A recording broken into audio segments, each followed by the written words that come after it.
Hello and welcome to The Dive, driven by Kia, Season 8, Episode 17. Mark is back for no particular reason. Wow. To talk about a very normal LCS, weekend, right? Definitely not. This is going to be a very interesting, in-depth look at some of the changes we announced yesterday when this is airing, today when it's recording. Mark's going to do his best to be insightful and answer all community questions during this episode. Yeah, we're going to grill them. We'll see. We've collected a lot of you guys' questions. To start things off, I'll give you a quick TLDR of some of the changes. If I miss anything, you guys can obviously keep me honest on that. Basically, going into 2025, there's going to be a bunch of changes down from global all the way into different regions. For global, they're going to be moving everyone to a 3-split system to add another international tournament that's going to be, at the beginning of the year. One team will qualify in towards that. It'll be fearless draft, so maybe a bit more experimental.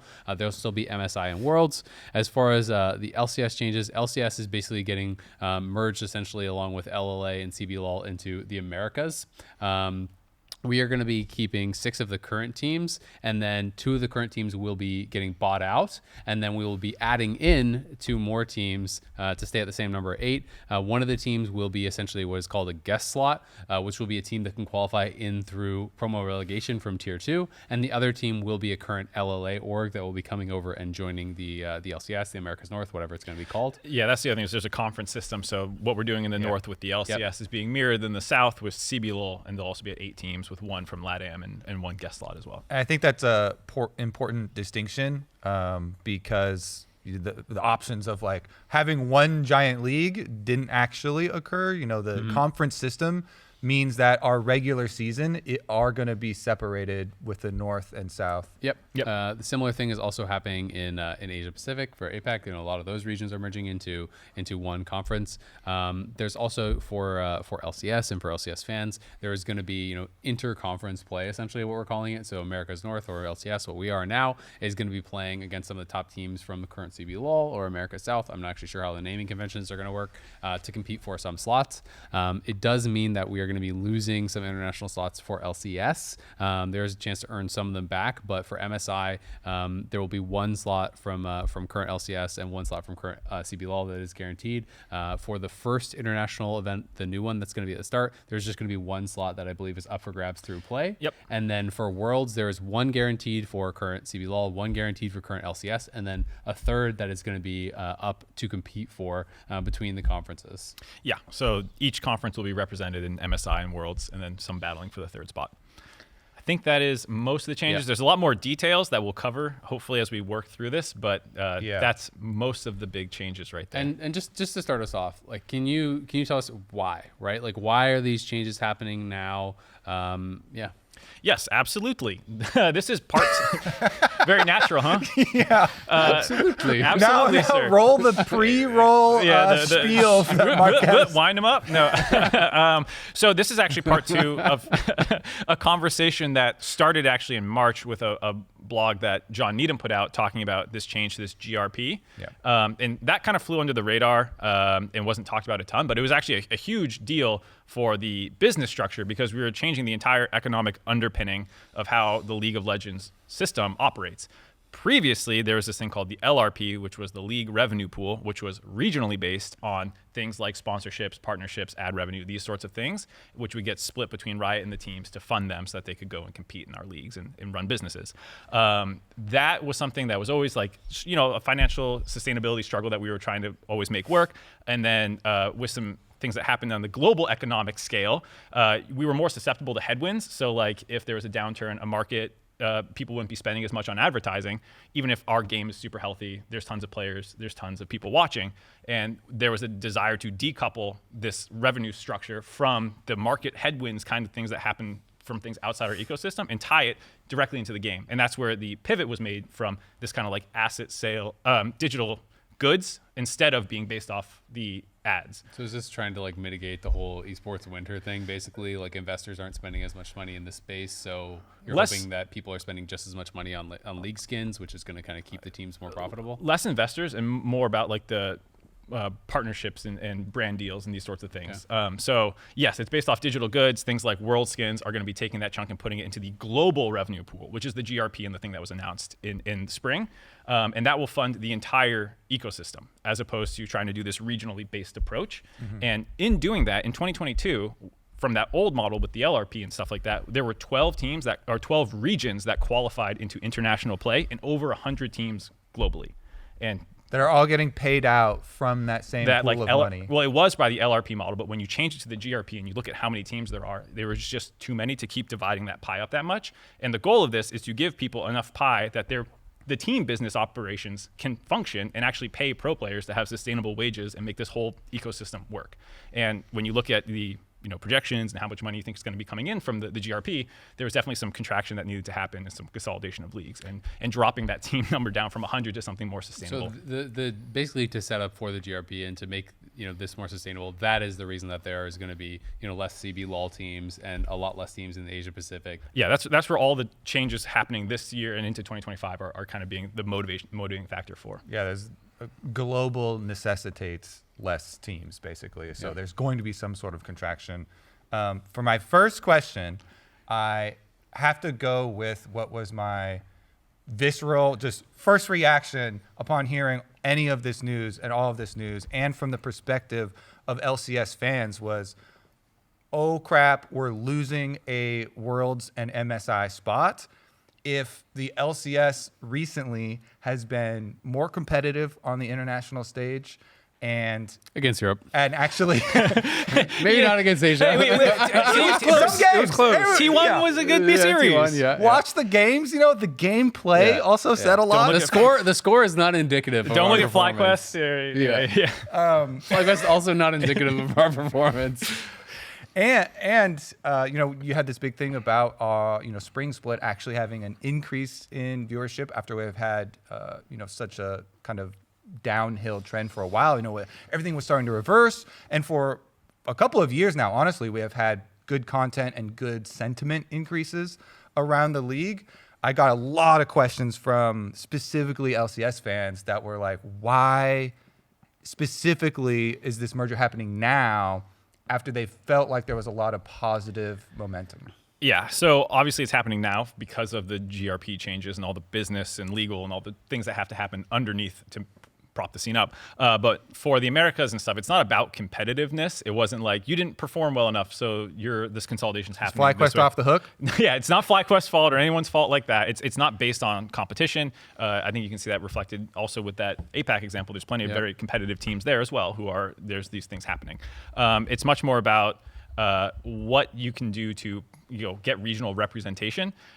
So it's not even particularly like viewership. And I've seen some takes about like LCS lied about its viewership or something. It's not directly tied to viewership or even player engagement, which is like the question is always, is NA dying? No, like the player engagement with the game has been pretty stable since COVID, and that's not the motivating factor either. It's mostly this GRP approach and then needing to get to a sustainable level while ensuring some level of representation for teams, which kind of gets into that world's spot combo. I have one question regarding the like LRP versus GRP thing.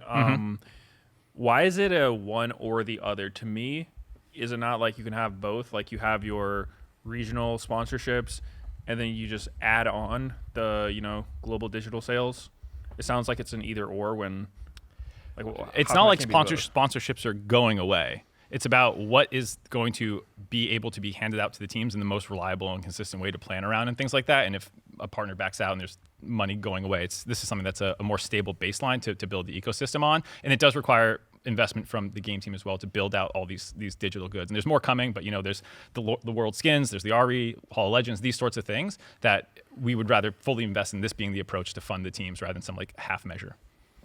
I guess if we're kind of talking about a bit about competitive side of it and everything, because Kobe's talking about, hey, the region's been successful, like why is it working this way? Can we talk a little bit about like why it's not just a competition for all the slots then between LCS and CBLOL, right? Because I think pretty much everyone who's an LCS fan is going to say, well, we're better than they are, right? Like our teams are better than they are. They've done better internationally. Why is CBLOL getting a guaranteed slot? Why are we giving up half our slots, for MSI? Why are we, potentially giving up, we are giving up at least one slot for Worlds, potentially two. But it's like, why don't they have to earn it, so to speak? So on the point about representation mattering, there's always been a push and pull with all League of Legends events where you can make that case for a number of teams in North America as well, competing internationally. Like, is the LCK 4th seed better than this? And there's always been an importance placed on the representation of teams. So for CBLOL and the Brazilian fans in their community, it's important to us that they are represented and have a chance to continue playing in important play, and they're having crazy viewership. They're a very passionate fan base, and we don't want to close them off from that and have to play through us when they are very geographically segregated and these sorts of things. And so this is a mixed approach where, yes, there are some guaranteed slots handed to both, but then we're also competing the North and South for the other slots. So it's a mixed approach because we did not want to completely cut one out, especially with the importance of the GRP being something that all league fans can be excited about and all regions are at least somewhat represented. Was there any consideration to having, it's like we had in the past the whole thing with us, like, okay, it's like 4th seed from NA and EU are gonna like qualify in, right? Like of having, it's like, why is it NA giving up the seed versus EU giving up the seed? Is it just like a viewership thing? Is it just like, is it a competitiveness thing? Like, what is the? So there's only 5 regions now, which I should have clarified a little bit more, but there's just 5 major regions now, and each one gets the same resources in a sense from world slots and these kinds of things. So you have 1, 2, and 3 for each international competition. For the America side, we decided to do this approach on sharing them more equally between the North and South Conference. So EMEA has 3 slots. We have 3 slots. We just chose to go with the fact that we have conferences, a different route than if we had one single league, which again, every other region in the world is one single league. We're the only one doing this conference model in America and League of Legends. So that is like, there's 5 regions and they each seed up equally to build those international tournaments. Yeah, I was actually, seeing the APAC, all going into one. I was a little relieved that we, still get this like conference system that you're able to come up with to be a bit separated still. Yeah. Yeah, and the macro regions are designed to have some parity in terms of the player engagement with the game as well as viewership and these sorts of things. I wanted to touch on another piece of the change that a lot of people were asking for clarity on because the 2 extra spots in LCS where the league is buying out teams, and I'm assuming that you're not sure which teams you're buying out yet. It's a process. Don't want to. You probably can't also tell us, how Shopify and FlyQuest said publicly that they're not leaving, basically. Yeah. So You probably can't share exactly how you're selecting or whatever, and it's negotiations with the teams and blah blah blah. Yeah, it's a process, and you don't want to get ahead of yourself, especially when there's an ongoing season. But that's obviously going to change how people feel about it massively, right? Like if you told fans today that C9 and TL are leaving versus 2 teams that haven't performed nearly as well, like that's going to be a massively different reaction. Yeah. And until there's legal work done, you can't get ahead of yourself and just start announcing things. Well, until they are announced, I am going to assume that it is everyone's least favorite teams and least popular teams. Who are your least favorite teams going? Let's not go down this rabbit hole, guys. What about some of these other questions? This weekend? Would you like to specify? I see a lot more questions in this. Those are the ones that are going to get bought out. And to the point of the question, the 2 teams that are going to replace those teams that get bought out, one being a LATAM representative, which there are going to be 2 now, one in the Northern Conference and then one in the Southern Conference. The other spot is the one that I think needs more clarity, this guest spot. I got a lot of questions asking, what if this tier 2 team that wins and earns their spot as the guest spot in the LCS wins the LCS? Is that team still next year, up for this like relegation tournament, or will it be like the 8th place team of the LCS? Is it just like, guaranteed that like that spot that you hold is the one that is going to be automatically seeded into this tournament? And how does this process actually work? Do you have any more details on this relegation promo tournament? Because to me, that's actually the most exciting part of the announcement was like, with the recent announcement of Brandon Sanderson, partnering with the team, OTK partnering with the team, I assume that we might even get, the Mr. Beast finally, Ludwig, Moist Critical, because I know some of the reasons that all those parties, there's like famous parties have stated of not immediately jumping into tier 2 was that there was no path to tier 1, and now there is a path. So any further detail you could share on that process, I think people would really enjoy. Yeah, I can give you some more details on that in a second, but I do want to linger on the point about like the league composition of the teams within it for a second, because I totally get the world angle. You know, it does feel a little bit bad for North American fans, and I totally get that. But I do think there are a number of exciting changes, this being one of them, that will lead to a better long-term North American League of Legends ecosystem, because Path to Pro had to be fixed in our opinion with, you know, what happened when we closed Academy and eventually moving back into, we wanted to connect them again completely. And so buying out one of the slots, it was very much intended like this is for a guest so that we can connect these scenes, because we want there to be that healthy growth of pro players earning their way in, making sure that, you know, this kind of grassroots approach can come, 5 guys in a dream, all those sorts of fun ideas. Yeah. So like that was one of the things that we really felt was important for us in North America, is making sure that we get this part for the fans to have this to enjoy, and also for the pros to have some more belief into that tier 2 ecosystem. Well, I think hopefully for the orgs and everything to have more of a reason to invest in it as well, right? Because I think a lot of people have been feeling like, oh, tier 2 is dying a slow death. Like when it got decoupled from the LCS and they didn't have to have, you know, an NACL team, people are saying, okay, well, all these teams are pulling out of tier 2. You know, what is going to be the future of tier 2? I think by far all these changes, this is what I'm the most excited for. Promo relegation is really, really exciting. If you're not an old school fan and didn't actually watch it, that is like the highest stakes that you can have. You're playing for your LCS slot. Like it felt more intense than like World Finals at times. Like some of these are crazy. So I think that's really exciting. The fact that there's more of a reason to actually invest in a tier 2 is really exciting. More of a path to pro is really exciting. The path to pro is primarily focused on within the conference, finding a team and elevating them. And that's the priority number one. There's a number of other things we would want to make sure that the ecosystem can support as well, such as sister teams from tier 1 teams to tier 2. But we need to make sure first that the transfer mechanisms, because we can't allow for a FlyQuest A and a FlyQuest B in the LCS. So that's what I was going to ask is, you know, because with, you know, before promotion or relegation was removed, it was kind of a thing you saw a lot of teams doing where they kind of like would smurf their academy team. You know, Cloud9 did this with the team that later turned into FlyQuest, where you just have this stacked tier 2 roster with the intent of just getting an LCS spot and then you sell it off for profit. So how's that going to work? Say there's, you know, I don't know all the LCS teams that still have academies, but Like FlyQuest and TL is basically the only teams that have full ones. Some of them have partnerships with it, right? yeah, they have like some coaching, shared resources type. The Yeah, FlyQuest one is winning everything now, so that so like, you know, Smurf. say FlyQuest Academy wins this tournament or however it's going to be done, and they get into the LCS as the guest spot. How's that going to work? So I assume you're not going to want 2 teams. Yeah, 2 teams from a competitive integrity angle. You can't have them under the same organization, so that's not going to be on the table. The differences from the past when it was every split, they'll be after every year now. So there's one promo relegation thing. It's not every single split. And we definitely want to learn the lessons from when we previously had them as well. So that kind of flipping of spots as like an economic gain rather than for the health of the scene or something like that. That's where when I say, you know, like our priority focus is making sure that we have rules in place that protect the players earning their way in and this sort of thing. We do want to allow orgs to participate in tier 2, but there's like the legal framework of how you would do transfer of these players and these sorts of things, where so the priority is on the players. From there, it's can we get our teams in a way that matches that framework as well.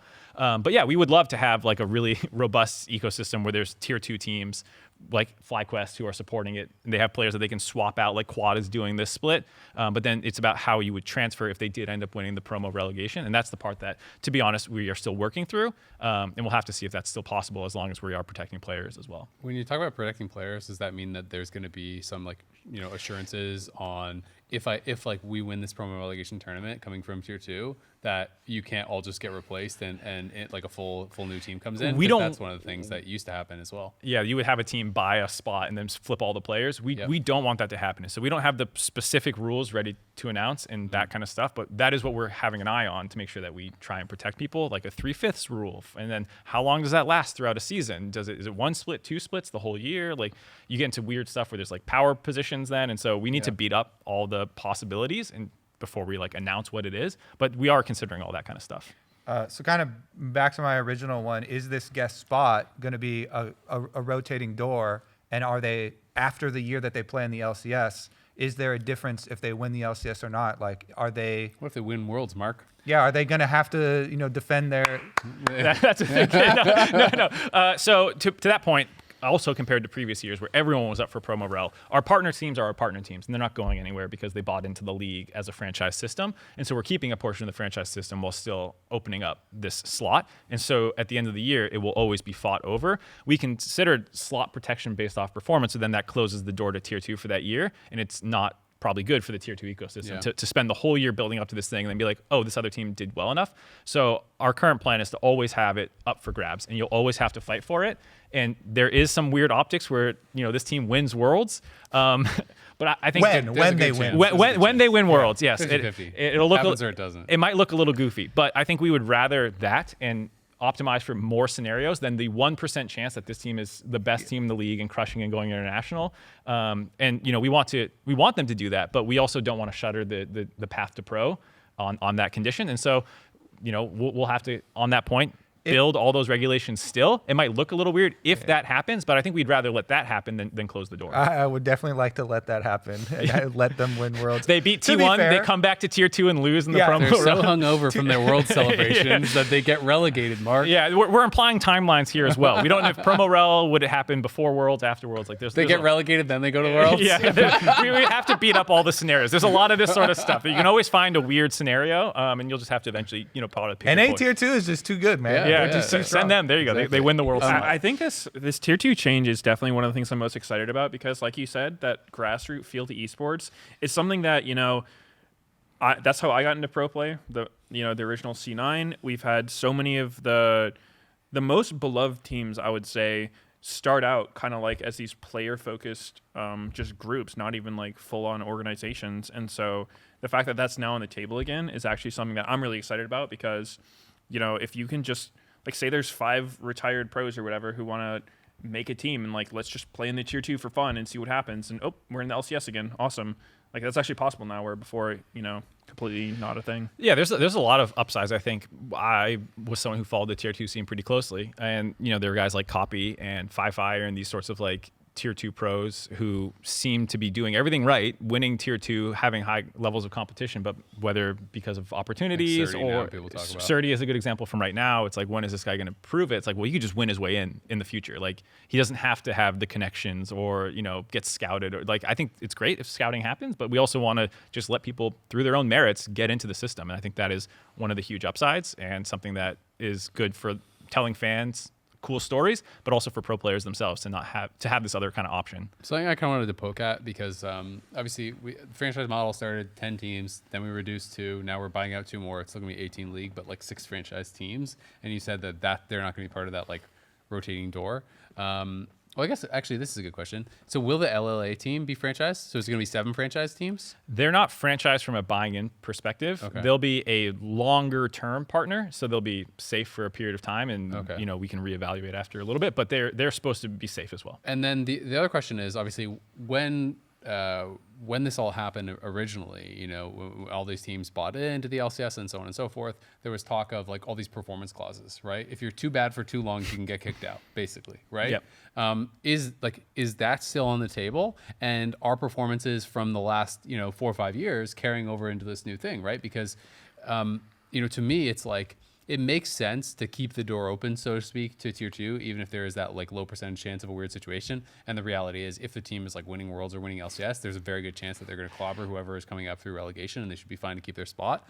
So like I get all that, but it will feel really weird if it's like a world in which the team that earns the spot becomes a perennial top contender, and we have some other team that's like a bottom feeder that's sitting at 0 wins every split, right? Like, are they going to lose their spot? Are they going to have to get bought out? Is like, what would happen then? Do we just get a new franchise team? Do we have multiple guest slots? Because I think a lot of people multiple guest slots would be cool. A lot of people are going to be like thinking about this and concerned about that potentially, especially depending on what teams get bought out, right? Because like Immortals, for example, a lot of people have talked about them and just like how many times they have finished in the bottom 2. I think that's a lot of longer term stuff. If there's some tier 2 partner who is crushing it every single year and they have a huge fan base and they're competitive, I think we can always look at in the future what's the best thing for the league is something we'll continue to iterate on without committing right now to that kind of stuff. But sign it in blood right now. Nope. If the tier 2 team wins Worlds. Yeah, there's a little extra clause. No. But it's something that we do want to do what's best for the LCS. Could there also be situations though where, say you have this crazy tier 2 team and then you just have one of the franchise teams, like the LCS rosters have been somewhat of a revolving door for most teams. What if one of the franchise teams just look at that tier 2 team and says like, hey, we can pay you more, like come over to our side? That's something that could happen, right? Yeah, there's a lot of those sorts of concerns. So when we talked about the things, it's also sometimes good for the pro player to be able to take a better opportunity if they've proven it. And so doing what's best is actually pretty complicated to be like, we want to protect the players, but also protect the team that helped those players get into the LCS, but then also not screw them over if they get a better offer. And so that's the kind of stuff, like I said, that we're like going to beat up a lot and try and create the best system possible. While we're discussing these two, extra kind of new spots in the LCS, I want to represent some of the LATAM fans' questions that they sent in. A couple of them were surrounding a similar topic of like, how do you plan to incorporate LLA fans into both North and South conferences? Because LLA is actually losing a bunch of teams, and then the two like surviving teams are getting separated, one to each conference.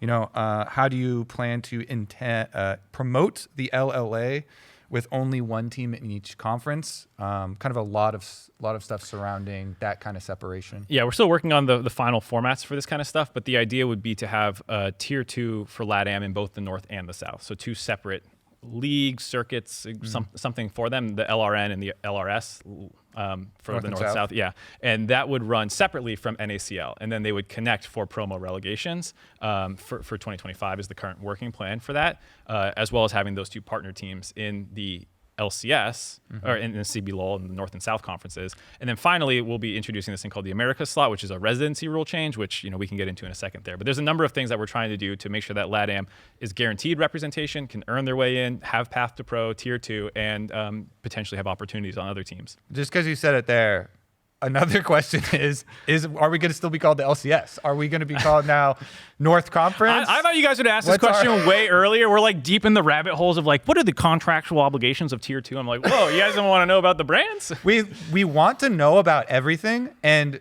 we're trying to go deep on the things that are actually coming up and are really interesting here. Yep. But since you said it, like, is just the thing that I'm actually excited about. Yeah, so that's why I'm going down the rabbit hole on that. Yeah, no, it's good. We're called the dive for a reason, Mark. We're diving deep, and then we'll come up for air, and then we'll go down to a different. Thank you, Meteos. It is in fact driven by Kia. I'm gonna do this every time too. This is my driving. You only drive with one hand. Kia drivers drive with 2 hands. Safety. True. You know what? 10 and 2, Kobe. I'm going to change my evil ways. Yeah. Safety first. Yeah. You're right. Here we go. This is the new driven by Kia. So brands. Perfectly natural segue after that. So there's a part that's 100% locked in, which is the idea of this like America's League level of play and branding that will be introduced for the fact that this is the now like the macro region of the 5 is this America's League. And so that's where the cross-conference play stuff will happen in terms of fighting for international spots and having things go on. And that'll be that kind of brand for that level. Underneath that are the 2 conferences, which are currently LCS and CBLOL. And that is actually still up for decision making, whether we are going to rebrand to this new thing or keep them as LCS and CBLOL. That's still being discussed. So that part is keep LCS. I think we're going to do, my opinion. I understand. I think we're going to do what's best for the long term of this as well. Not just like, I think we want to be sensitive to people for this year and everything, but also what's the best decision for the long term of this conference model. What would be the argument for changing it?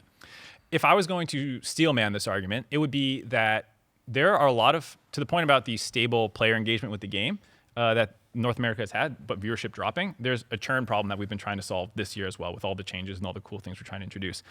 You could make the case that a rebrand is something that would refresh this in the eyes of people who might have turned out and get them reinterested in what it could be. Isn't that just even more change though? Like you're saying people are churning because there's so much change, so let's change things. I didn't say people are churning because of change. I understand people have that opinion, and I think Yeah. there is some where there's been a lot of product decisions. I think they have not all of them landed well with the community, and that's caused people to turn out as well. And I think a lot of them have been like soft refreshes on the brand, and it's still LCS, and it's like a different logo or like these sorts of things. And again, steel manning this case, but that. Which just means trying to make the best case for the argument, not necessarily pinning you to that argument. Yeah, I think it's there's basically the opposite of a there's straw man. arguments for both cases, and in this case, if you're saying why you would go for a full rebrand, it's this opportunity to fully rebrand, to fully do it. It's not a soft refresh. It's not like a different format, and people are like, what's different? Like something's radically different for the people who churned out, and when you try and explain and get them hooked back in for the long haul of this process, you might pay an upfront cost on the sentiment or something, but you believe that you can hook more people across the time. And also for LATAM community, where it is a new thing for each of them as well, and for the CBLOL, it's a new thing. If that was going to be the approach, is that you're going to not forget the history, but move into something and evolve it into a new thing for the future. And again, that is the case, not that that's what's happening. I guess I'm kind of curious just to kind of go down the rabbit hole a little bit on all the change, because I know that was one of the sentiments that I'd seen a lot of, is just like, we can't go a split without something major changing in LCS, right? Whether it's the days that we're broadcasting, whether it's the format, whether it's the change in the number of teams. We're franchised, we're not franchised. We're gonna when I think about, I started casting LCS in 2016. We went single stream BO1s to dual stream BO3s to having it on Fridays to having it on Mondays to back to BO1s. Now we're going back to BO3s. Went from 10 teams to 8 teams. Now we kicked out a couple teams. We're kicking out a couple more teams, bringing in new teams for other things. We're merging between the conference system. It's like, at what point are we going to try to like lock down on something? Because I know for me even. It feels like a lot to keep track of. So like, I always have the concern of like, if it feels like a lot for me to keep track of, how the heck is the casual audience supposed to stay engaged and keep track of all this stuff? Couple answers here. One, for me on a personal level, saying this is like, there's always been a ton of change in the LCS, even going back to 2013 to 2014 to 2015, where you expanded from 8 to 10 teams. They changed the format. How many super weeks? Remember, you used to play 24 games of best of ones across like 9 weeks, triple super weeks. Like, they used to have crazy formats back then too, and those changed and evolved, and then there was the best of threes and the duels. To that point, it's been that way since the beginning of history. I think it took on a different light in recent years because a lot of those changes people did not connect with. Why do you keep making so many bad changes, Mark? Huh? How about you make good ones? Make good ones.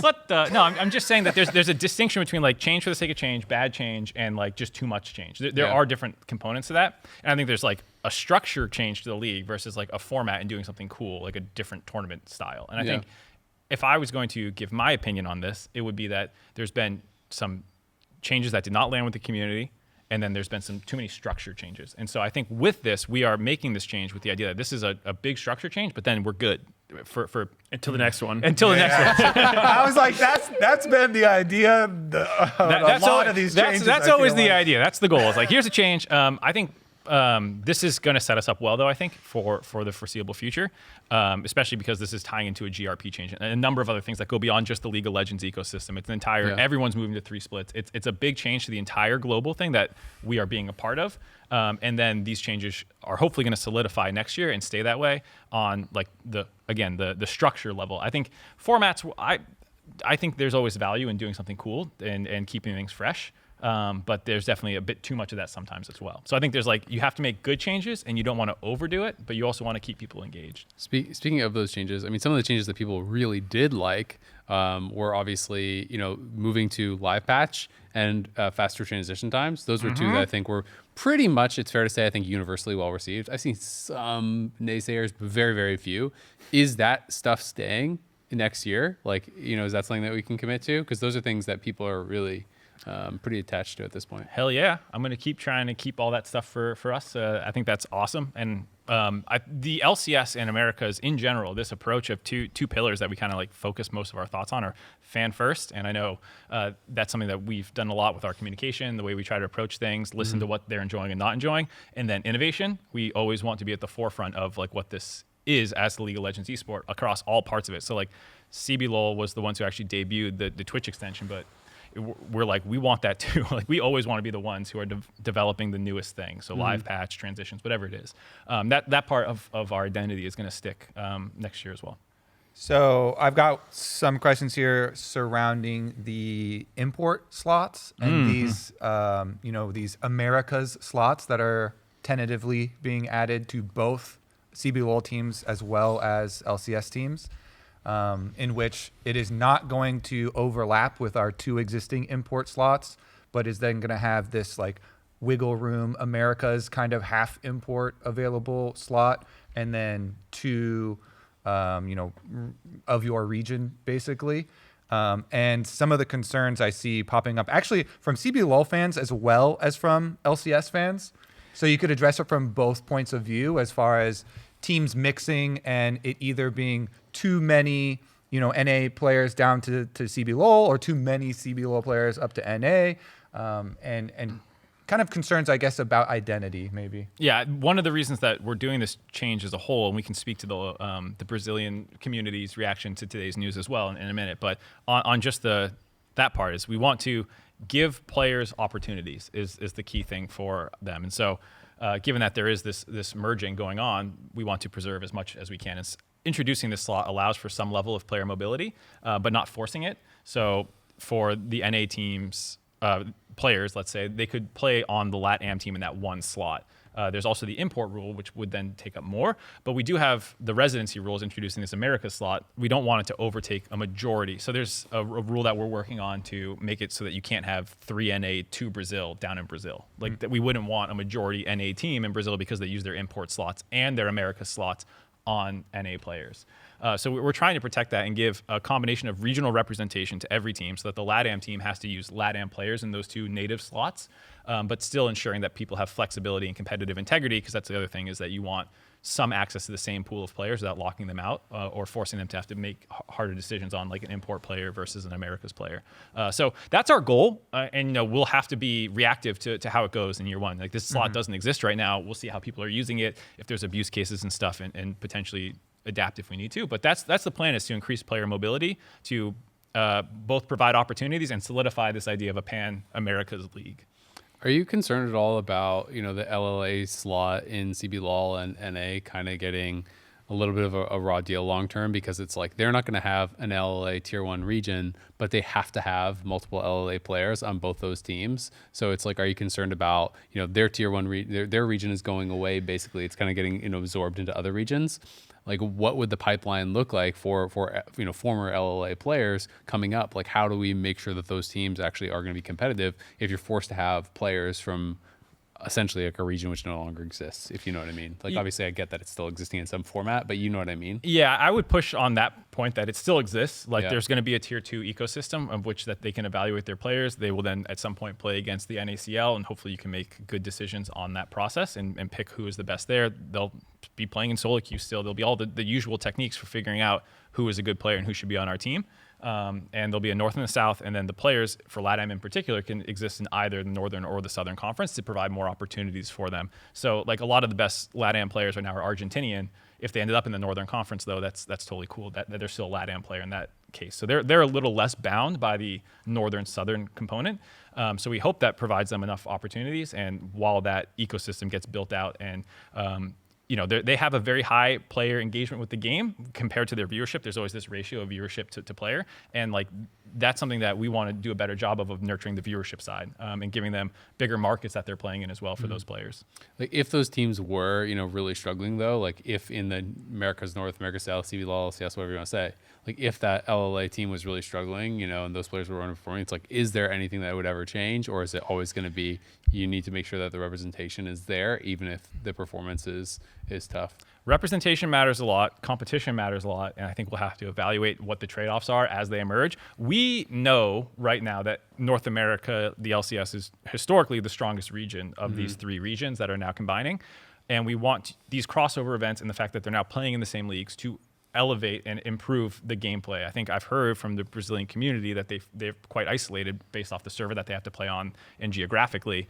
And then they go off to international play, and that's the first time they get exposed to a bigger market. And so hopefully the cross-conference portions of play allow them to start leveling up before the international play. And for the LATAM communities, being able to play in the tier 2s and the tier 1s gives them that opportunity as well. And that's the goal. But we have to evaluate how it goes. So currently, what are the cross-conference things that are planned right now, and are there increases in that plan for the future? Because currently it doesn't look like there's a lot of them, except for playing for these international tournament qualifications. Yeah, so the majority of the season will still be in conference play, because that's the part about the regionalism that we care about. There is this push and pull between like cross-conference America's League and regional fandom that we want to preserve as well. So right now the majority is regional fandom. That can change in the future. But the cross-regional stuff, we have a format. We've submitted it. We're going for approval. We're making sure it all lines up, budget, all that kind of stuff, that it's fair, that it works. And I think it's really cool. And we can talk about that when we maybe talk a little bit about America's Championship and how there's just like one regional championship for each region now, that they're moving to this model of 1 year-long regional champion. We have an approach we're taking with the 3 splits, and for split 1 and split 3, there'll be these kinds of America's moments, and we want those to be cool. They should be cool. I want them to be cool. I think we should talk about it right now then. The championship. Okay. I thought you meant the format. How cool I was like, will they be, Mark? Yeah, I thought that's where you were going. I was like, the exact format, that's not as cool. But I want to nail down as much as we can on that, because I'm that actually pretty curious about format too. the format. I can't get into the format, but I can share some strategy thoughts. We have a question here. This one came from Elk Battery, and he was just asking, how long will next season's splits be? Because LCS already takes 2-3 weeks off. Imagine the breakdown between sharing studio space with Valorant will be a new challenge for VCT and LCS operating teams, because you're adding in another split. Like, is each split just going to be basically a chunk shorter, and it's the same total amount of games for the whole year between 3 splits? Because one of the things I've been seeing, some people, like, I think some people saw 3 splits online, and they're like, great, more games. But like, is it more games? Is it the same amount of games? Is it? It's different, I guess, is the easiest answer. And there's things you can do within a format that. Kobe's like, it's an easy answer because that doesn't say shit. I'm slugging right now. The easiest answer is kind of maybe. So a couple things. In terms of like the windows of time that there exists for regional play to happen. So the split 1 being a shorter split leading into a smaller international event is true. Like that will be a smaller window of time, and then that'll ramp for the bigger international events, and the splits will take on different shapes. And so the way that you build those formats, especially to show the high-level strategy part of this, is we on the Americas side are taking that each split should have its own identity and its own format and its own thing, rather than do the same thing 3 times in a row and go through the same beats and moments. And so we want it to build across the year. And because promo rel happens at the end of the year and all these sorts of things, you can take a year-long lens at what each format is, and each one should be its own thing. And that builds across the year. And so you might be a little quicker on how you eliminate teams from play because they've had the whole year to get there. So the formats and the games played, it's like you can't answer that linearly, because it might be the same number of minimum games, but more for teams that progress further or stuff like that. Like it's a different. So it's going to be different. It's not lockdown. It's not. Well. It's not shareable. Okay. I mean, there's a difference between like we know what we're doing and I'm ready to tell you, the audience, so a if year I in were advance. to hold on to you and Kobe were to run to your computer right now, we could. There's some documents on there. Yeah, there's some documents. This is not my computer. Don't try it. He is logged into his email though. Don't worry. Go. No. I think the formats will be cool. We're just not ready to share them, and we're waiting until 2024 wraps before going all like totally on 2025 stuff. Yeah. You kind of offhandedly mentioned, so I won't hold you to this if it's not like also locked down or anything, but you mentioned that promo rel at the end of the year is that pretty solidified? Because I was imagining it being on like the most up-to-date patch of the beginning of the season, and there kind of is a big difference, very big difference, and season changes in League of Legends and patches and the cadence for the balance team. And I know with now 3 rank splits, they're probably going to try and sync up their big changes around competitive. They usually try and do that. So 3 rank resplits, 3 international tournaments. I'm assuming they'll, work out all of the coordination and stuff. But as far as promo relegation, are we looking at that as more of like an end of the year thing or a beginning of the year? End of the year, I agree with what you're saying a little bit about like it would be more close to the competition, but you have to give time for these teams to set up base of operations within Sao Paulo and Los Angeles, and so that they have time to. We also have to reward the year's performance, right? If it's like if I'm an NACL team and I'm the best team in tier 2, whatever, and it's like then I would want to qualify on that patch if that's how I earn my chance. Yeah, I think it's logistically easier and probably more fair to the teams coming in, even if it's like they then have a 3-month period of before they play again. Yeah.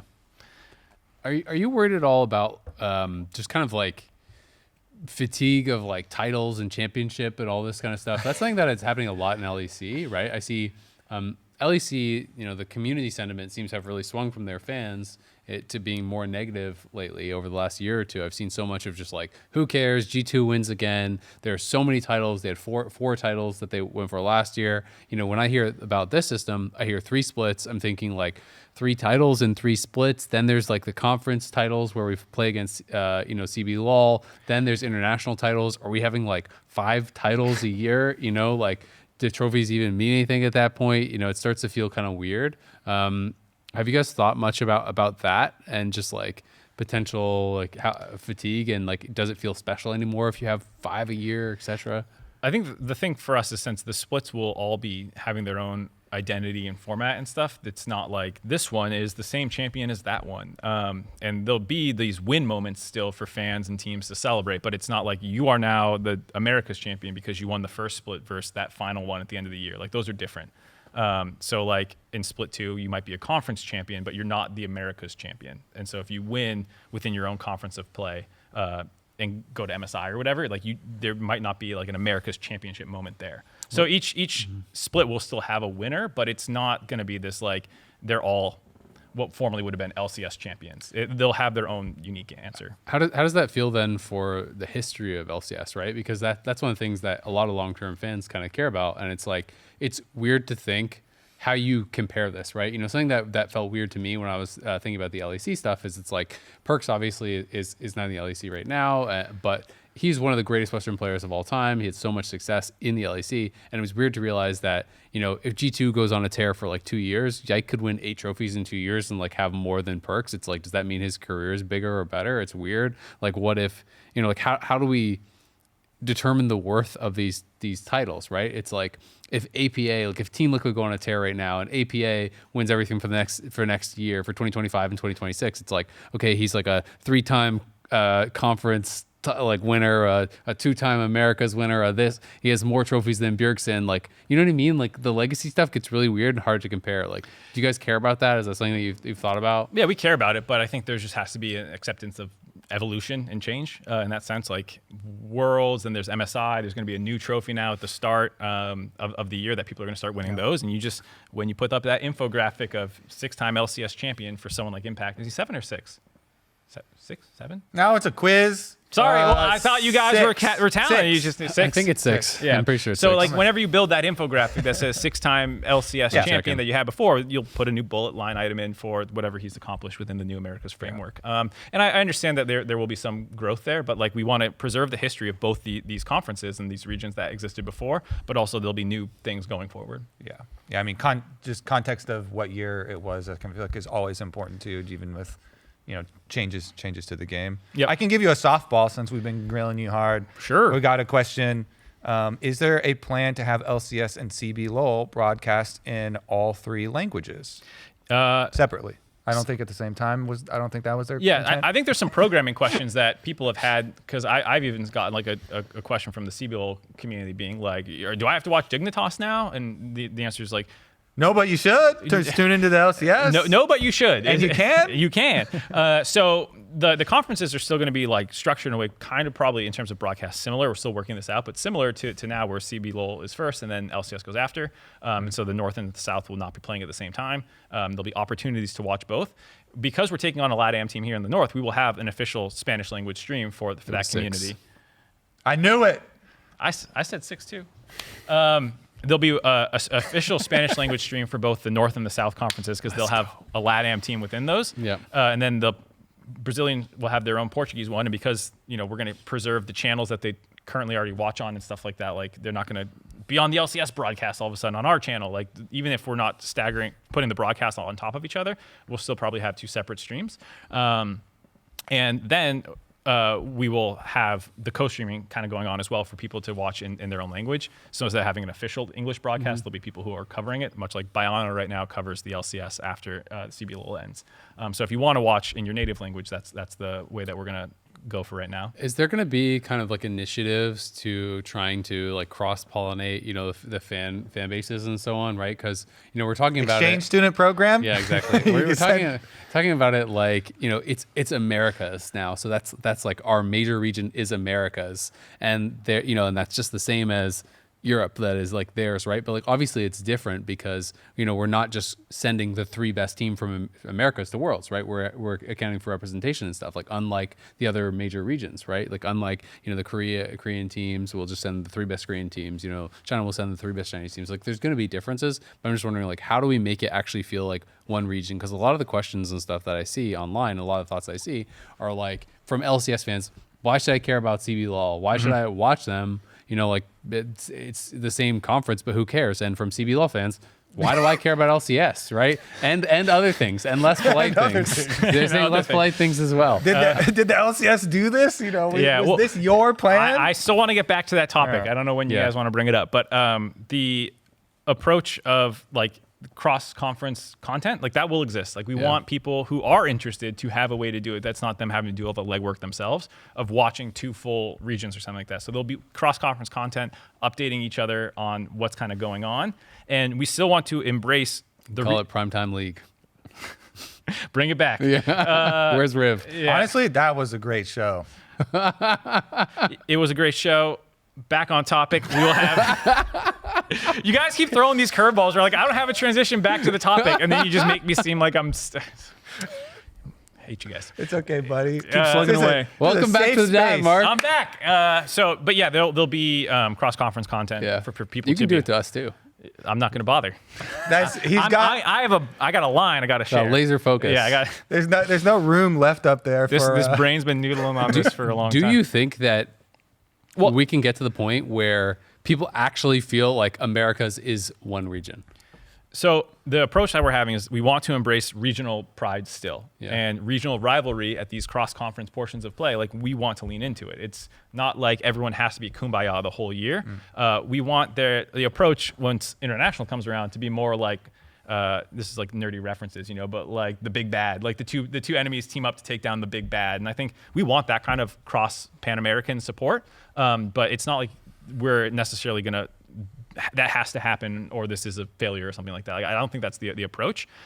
We want there to be that though. We want teams to compete, have some rivalry, and then when we go international it's the Americas competing there. And to that point, to try and, for the people who are interested in that, have the content and the crossover moments, and we'll be competing against each other and all that stuff. It's kind of like when you're rooting for NA at Worlds, and then once they're out, you're rooting for You're the like, West. EU, You're like, the go West. G2. Yeah, exactly. Go West. Yeah, exactly. So yeah, like, because it does seem, so the big difference I see between the Americas and all the other regions is just the geographic part of it, right? Like Korea, they all play in the same server. Europe, I mean, I guess there's 2 European servers, but I think most of them play on the West one. But obviously for Americas, it's just geographically so huge. There's no real way to play together with like North and South America unless someone's on horrible ping, right? So do you see that as an obstacle? Like, how is that going to get? Building a giant houseboat where all the players live? Yeah, international waters. Yeah. No, I mean, that's why for the cross-conference portions of play, they'll be LAN. They'll have to, one region will fly to the other region and conference to compete. That'll be the approach that we have. And it is, you know, geographically pretty far apart. And, you know, that's why we also feel like, or how does that work? Yeah, there'll be rotations based off which portion of play we're competing in. But that's also why, from a fandom angle, we wanted to keep both conferences alive, is so that way the Brazilian fans have a regional scene that they can connect with, and not just have one league. Which I think is worth noting. Again, when we talk about this Brazil point, is that if you look at the new landscape, there's no more minor regions. Like, minor region is not a thing anymore. There's 5 regions total, and all of those are a single league. We are the only league which has 2 conferences and 2 places that we're playing at concurrently, or that's what will probably be the case. So like that is something that is unique to us and shows that like, yeah, there is this geographical difference, and we're not just like ignoring that and forcing them up here all the time, or we're going down there all the time, but trying to respect the communities in their own regions. And a nod to how much viewership CBLOL had, because that league is doing very well. Presumably. Yeah, exactly. And I think that's a worthwhile conversation at some point. But if there's anything else for NA fans before. I mean, right now, a lot of fans around the world, from all three leagues are definitely feeling the squeeze. Yeah, I mean, when you come into that situation with the GRP and having to make decisions, there's compromises that have to be made on every product in that sense in every region. And we didn't want to take a single approach where it's all now going to this region, all going to that region. We wanted to preserve as much as we can for everyone. And so that is why it's 2 conferences instead of 1 or something like that. And finding the best way to allow everyone to have a little bit of something. So in that case, like, Brazil, the CBLOL and the LCS are on equal footing in this paradigm where both have the same access to Worlds, both of them have the same size of a league, both of them compete on the same schedule, it's the same calendar, it's all going to be pretty much mirrored up. And so there's not really like a favoritism. I see this a lot where it's like, why did the LCS tank CBLOL to drag it down? It's like, we didn't. Like, we're keeping you guys as equals with us in this new paradigm. Well, they're actually getting more guaranteed international slots, like deeper in the competition. Yeah, but they also... Well, it's equal to what we are now. No, but I'm saying more than they had before because they weren't guaranteed to start in the main stage of Worlds or MSI. Yeah, play-ins and stuff, it's now just the competition itself. So they'll be going a little bit further. They get the same number of slots for those two. Yeah. That's going to come from us a little bit. But since they were a 10-team league, I mean, they're technically like cutting more teams now since we had already cut down to 8. And, and that's where I totally understand the kind of initial reaction to this. Yeah. And if your favorite team goes away, you're going to be pissed. Yeah, and so I totally get it, and it's not to say that like that's not the right feeling, but I think when you look top to bottom, what we tried to do was design something so every region is getting something, and every region is probably going to have to end up losing a little something. So we get Path to Pro, which is something we care a ton about, and that would have been really hard to make work in a different model where you're all together, where you have to have representation from every region and then also fit in tier 2. Yeah. That's really hard to do, and it's actually easier with these 8-team leagues to do that approach. And so, we tried to make sure that every region was represented, every region had pretty equal footing as much as we could, and make sure that they all had a path to pro and playing and stuff like that. We've covered a lot of the questions from online and from ourselves. I guess I wanted to give you a chance then to kind of give us, or the community really, like what should they be excited about for this, right? Obviously, we focused a lot on tier 2, for our personal level. What do you think is the kind of sales pitch here to like, what is this actually doing for the regions that's really positive, or something that you wanted to talk about that you haven't had an opportunity to? I think there's 2 components. Yeah. One is the like businessy structure, sustainability, which is like this was the league will still be here. Well, not just the league will still be here, but like this sets up for the future with the GRP, the digital goods approach and all this stuff to have a more sustainable future, hopefully, and not need to keep making these sorts of changes. And so like this is a Band-Aid off kind of moment, hopefully, that happened, but really sets us up well, I think, on a businessy structure level. And for fans, this is way more similar, I think, than it is different. And so next year, you're going to be watching your favorite teams, pretty much, your favorite players, your favorite talent, competing in a regional league during the year. It's going to be way more similar than it is different than when we were looking at every single possibility. So I actually think in that sense, it hits you like a truck when you see the list. Mark just promised we're not getting fired, by the way. Well, don't test it, buddy, all right? That's not a fine. That's not locked yet. He said favorite. He didn't say we were the favorites. He looked at me when he said it. Okay. I'm just saying, for NA... He called us talent. That is the technical term. He thinks we're talented.